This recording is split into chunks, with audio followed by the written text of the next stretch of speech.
తాకట్లో ఉన్న బంగారాన్ని విడిపించి ఆ రోజున మార్కెట్ ధర కట్టి మిగిలిన డబ్బును మీకు అందిస్తుంది కొమ్మూరి గోల్డ్. అలా చెప్తుంటే ఎక్కడ పోయారో వీళ్ళందరూ అనిపిస్తుంది. అంటే ఇటువంటి జీవితం ఎంత మారిపోయింది కదా సార్ జీవితం. అసలు గిరిచి ఉంటే సినిమా హిట్ రేలంగ్ గారితో. కానీ వాళ్ళు దాచుకోలేదా సార్ ఆ టైంలో? అంటే అదే దాచుకోవడం గారు ఇవన్నీ మనకు తెలిసినవి కదండి, మనం ఎన్నో స్టోరీస్ విన్నాం కదా. అంటే అదే అనిపిస్తుంది, అంత వైభవంగా అంత వెలుగు వెలిగిన వారు ఎందుకు కనీస అవసరాలకు ఇబ్బంది పడాల్సిన వాళ్ళని వాళ్ళు చూసుకోలేదా అనిపిస్తుంది.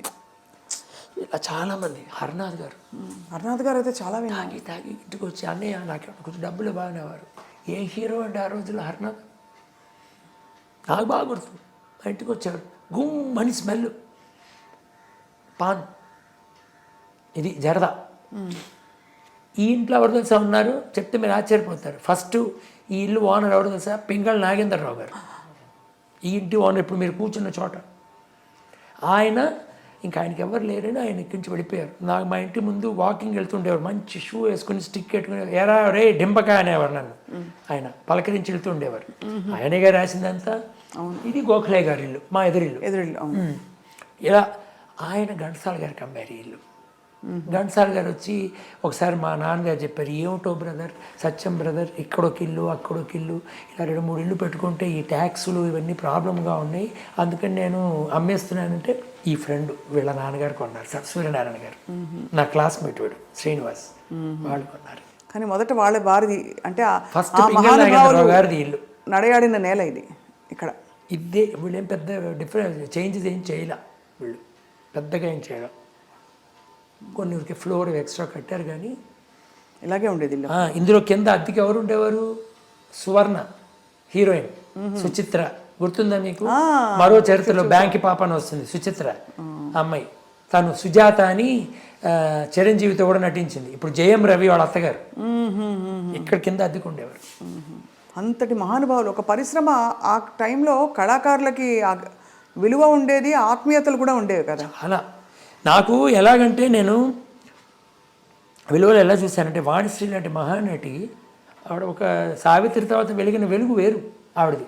తర్వాత వీళ్ళందరూ జయసుధ వీళ్ళందరూ కదా. మా నాన్నగారు పోయిన తర్వాత నేను అవార్డ్స్ ఇవ్వడం మొదలెట్టాను. ఇచ్చినప్పుడు ఫస్ట్ వెంపటి గారికి ఆయన భార్యకి నాకు తల్లి తండ్రిలాగా వాళ్ళకి ఇచ్చాం. ఆ తర్వాత ఎంఎస్ విశ్వనాథన్ గారు వాణిశ్రీని అప్రోచ్ చేశాను. చేస్తే ఆవిడ ఒకటే మాట అంది, మా మూర్తి గారు, నేను I don't want to say no, why because I have greatest respect on this earth for one gentlemen, that is your father. You know why? ఎందుకు తెలుసా? చింతామణి నాటకంలో నాన్నగారు నటిస్తుండేవారు, చెప్పా కదా. మనో వాళ్ళ అమ్మ షహీద, ఆవిడ కొన్నిట్లో ఆవిడ చింతామణి. మా నాన్నగారు బెల్వమంగళుడు, ఈయన ఇది సుబ్బిశెట్టిగా నలరామూర్తి గారు, ఆ రోజుల్లో యాక్టర్. కొన్ని పర్టికులర్గా కావాలన్నప్పుడు రేలంగి గారు, ఆయన సుబ్బిశెట్టి. అసలు ఏమిటి ఆ నాటకం అలా ఉండే. నేను చూసా వెళ్ళి నాన్నగారితో, రేలంగి గారితో నేను ట్రావెల్ చేశా ట్రైన్లో, అది వేరే విషయం. వెళ్తే ఈవిడ ఒక మాట అంది, నేను చెలికత్త వేషం వేసేదాన్ని, మీ నాన్నగారిది ఏంటో మా నాన్నగారు నాకు చెప్పారు, రత్నకుమారి అని అమ్మాయిరా, చాలా బాగుండేది, నల్లగా ఉండేది, తేనాంపేట దగ్గర గుడిసెల్లో ఉంటుంటే మేము వెళ్ళి పికప్ చేసుకుని వెళ్ళేవాళ్ళం స్టేషన్కి. ఆ రోజులు ఎవరికి కార్లు ఉండేవి కావుగా, ట్యాక్సీలో అలాగా. అప్పుడు నేను అంటుండేవాడిని, అమ్మ రత్నకుమారి నువ్వు పెద్ద స్టార్ అవుతావు అంటే, ఏమిటానండి మీరు ఇలా అంటున్నారు, ఏమీ లేదండి చాలా కష్టపడుతున్నాను, ఎక్కడ ఏమీ ఆపర్చునిటీ లేవు.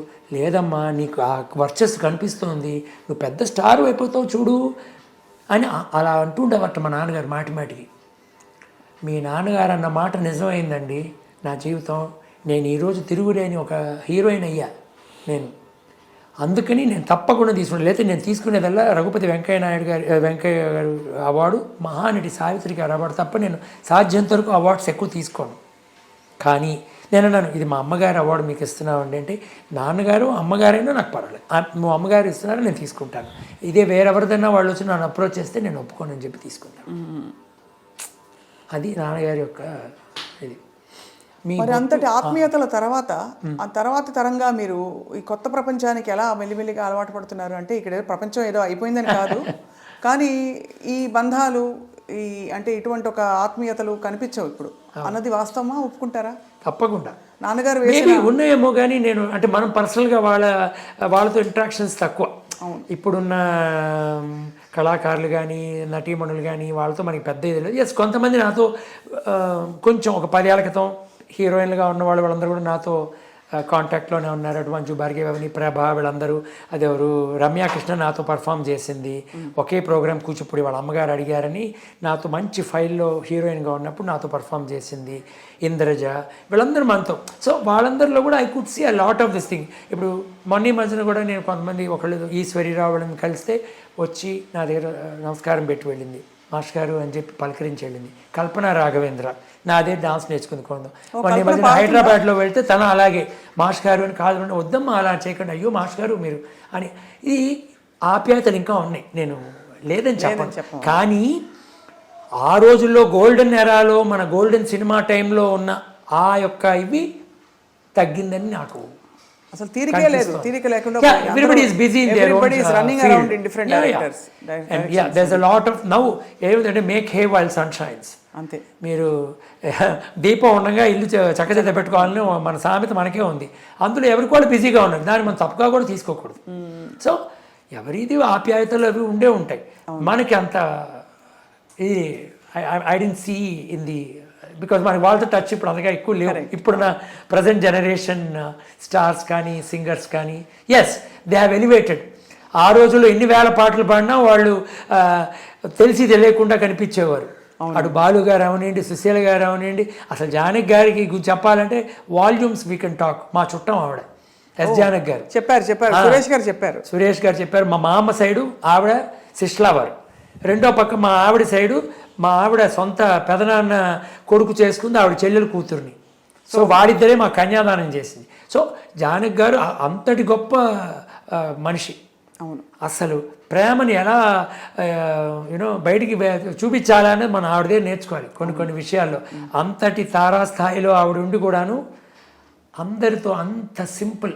మా నాన్నగారి తర్వాత నేను చాలా ఆదరించేది ఆవిడ, బాలు గారు, వీళ్ళందరూ, సుశీల గారు, వీళ్ళందరూ ఏంటంటే అసలు ఆ ఆప్యాయతలు కానీ మనం ఎక్కడ కనిపించినా వాళ్ళు వచ్చి పలకరించటం, మన మీద ఏ మూర్తి బాగున్నావా అని అనడం పెద్ద విషయం అండి.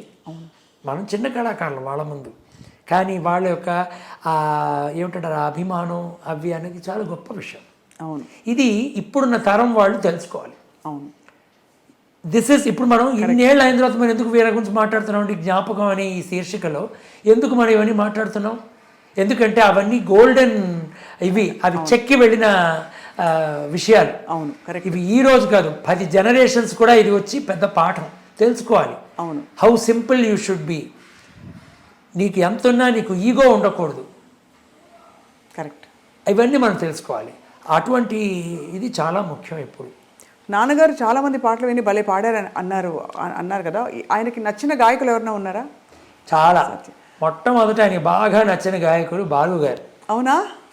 బాలు గారు ఎందుకంటే ఆయన ఎన్నోసార్లు అంటే చాలా ఆయన కల్మషం లేని మనిషి. మా నాన్నగారు ఓపెన్గా చెప్పారు, ఒరే అసలు బాలు ఏమిట్రా అంత బాగా అలా పాడాడు, నా వల్ల కాదురా, ఏమిటి అసలు ఆ స్థాయి ఏమిటి, ఆ ఫినిషింగ్ ఏమిటి, అక్కడ అసలు మోల్డింగ్ ఏమిటి, ఆ వాయిస్ చేంజ్ ఓవర్ ఏమిటి అని అలాగా ఆయన పెద్ద ఫ్యాన్ ఇళయరాజా గారికి. కానీ ఇళయరాజా గారిదే ఆయన పాడతారేమో అనుకున్నాం, ఆ ఛాన్స్ నాన్నగారికి దొరకల. కానీ ఇళయరాజా గారి మ్యూజిక్, ఎంఎస్ విశ్వనాథన్ గారు, వాళ్ళందరివి ఈయనంతా ఆస్వాదించేవారు. అలాగే ప్రతి ఒక్కళ్ళు ఎవరో కొంతమంది కొత్త వాళ్ళు వచ్చి కూడా మా ఇంట్లో ఏదో ఆడిషన్ కోసమని, ఏమండి మా అమ్మాయి పాడుతుంది సినిమాల్లో, ఇప్పుడు ఒక సినిమా పాడుతోంది, మీ దగ్గర పాడించాలని వచ్చామని ఏదో పాడించడానికి వస్తే అలా ఎంకరేజ్ చేసి పంపించేవారు. అమ్మా నువ్వు సుశీల్లా తయారవుతావు, అబ్బా పైకి వస్తావు నువ్వు. ఏమిటంటారు చూడండి, కొన్ని బ్లెస్సింగ్స్ రియల్ అవుతాయి. అవును, ఇందాక వారి గురించి చెప్పారు కదా మీరు, వాణిశ్రీ గారు, పి సుశీల గారే చాలా చోట్ల చెప్పారు. ఆవిడ సినిమా ఇండస్ట్రీకి రాకమునుపు నాన్నగారు ఆల్రెడీ పాడడం మొదలెట్టేశారు, 7-10 ఏళ్ళు అప్పటికే. ఆయన విజయనగరం పాడడానికి వెళ్ళినప్పుడు ఒక కచేరీకి సుశీల గారి తండ్రి వారు ఇంటికి భోజనానికి పిలిచారు నాన్నగారిని. వెళ్ళి భోజనానికి కూర్చున్నప్పుడు ఇలా మా అమ్మాయి సంగీతం నేర్చుకుందండి, ఒక అమ్మాయి సుశీల అని మీ ముందు పాడుతుంది, మీరు ఆశీర్వదించాలి అంటే ఆవిడ వచ్చి పాడారట, తంబూరా పెట్టుకుని మా నాన్న చెప్పారు.